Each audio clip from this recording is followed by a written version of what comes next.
All right, thanks, Phil. And let's bring in the rest of our panel, including the newcomer, former Federal Reserve Senior Advisor, Stephen Oliner, now with American Enterprise Institute. Steve, it looks like we got a 3 for the Fed acted on extending low rates. It acted on Operation Twist, and it's going to spend maybe $250 or $350 billion more on quantitative easing. What do you say?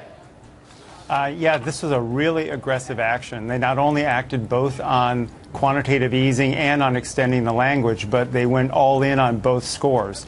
I'd say on the forward guidance, what's really new here is that they added the language indicating that policy would remain highly accommodative even as the recovery progresses, which means that they're trying to signal that even after the first rate hike, the rate hikes after that are going to come slowly.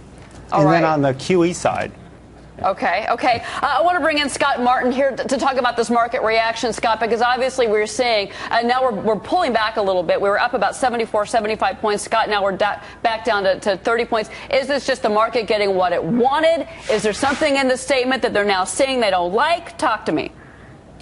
Well, look, Cheryl, I think the market got exactly what it wanted. I mean, this is absolutely incredible. Gold and the commodities have gone absolutely nuts.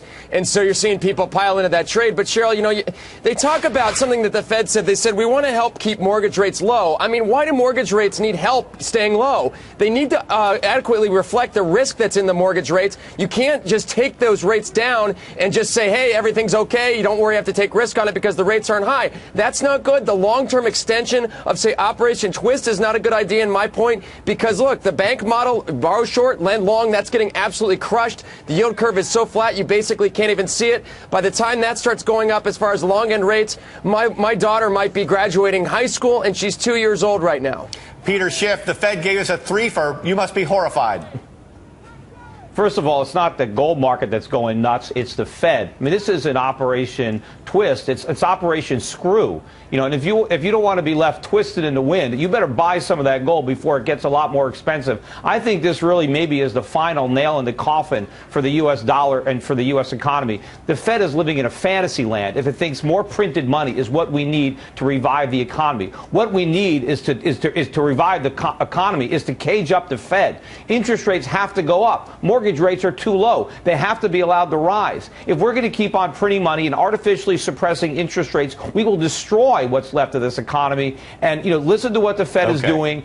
And look at the markets. Look at the bond market. The bond market is now down. Treasury yields are now higher, despite the fact that the Fed is going to print all this money to buy bonds. Traders are selling into it. And that's the right thing to do, because the worst thing for the bond market is for the Fed to buy bonds, because they have to create money out of thin air to do it. And that means bonds are less valuable. And inflation is going to run out of control. Look at the PPI that came out today, up 1.7%. Get used to it, because it's only going up from there.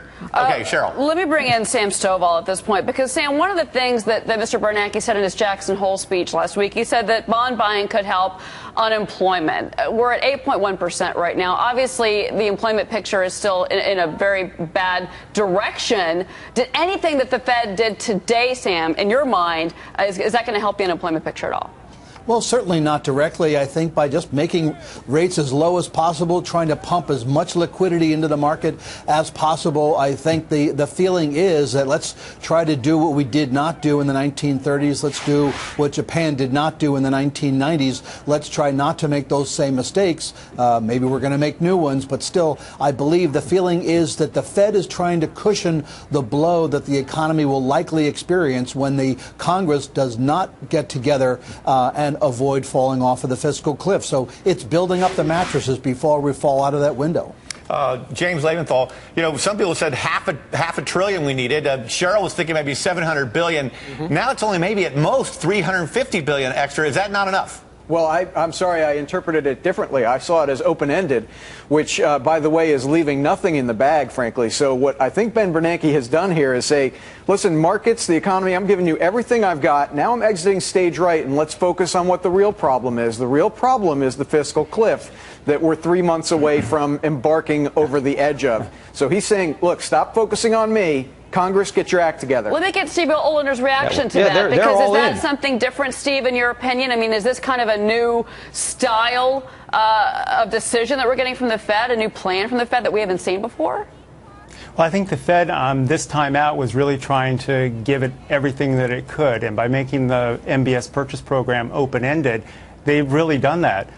It could be $300 billion. It could be $600 billion. It could be $1 trillion. It really is up to the Fed and how it interprets how the economy is progressing as we go through next year.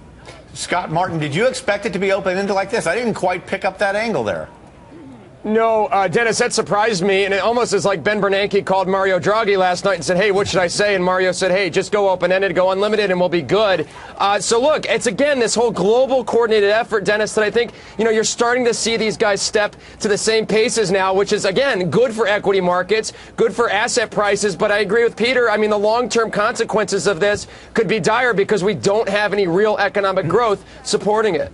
All right, I want to go get some more market reaction from Nicole Petty, Phil Flynn as well. Nicole, to you first on this one. I mean, obviously, we're seeing kind of a seesaw with the markets right now. First half hour of trading, we crossed that unchanged mark several times. Now, it looks like more uncertainty to me here. Look, the first thing that I think of is when we talk about long-term. Right now, these markets are so short-term reacting, but we've seen a complete change in market breadth over the last 10 minutes. We're now seeing the up volume easily outpacing down volume, and I have up arrows across the board, whether it's retailers, drugs, banks. These are certainly the short-term reaction that you're getting from this accommodative Fed. The other thing to note is the VIX, the fear index, which had an up arrow, now pulling back some. So it's interesting. Right here, right now, the markets are just cheering Yahoo, and they're buying it all, right? I mean, we're still up triple digits. We're up 100 points. There it is. Bingo. Phil Flynn Look at at the the CME. bond market. Phil Flynn at the CME. Why wouldn't gold be up more than silver if the Fed has now got an open-ended commitment to print $85 billion in new dollars every month?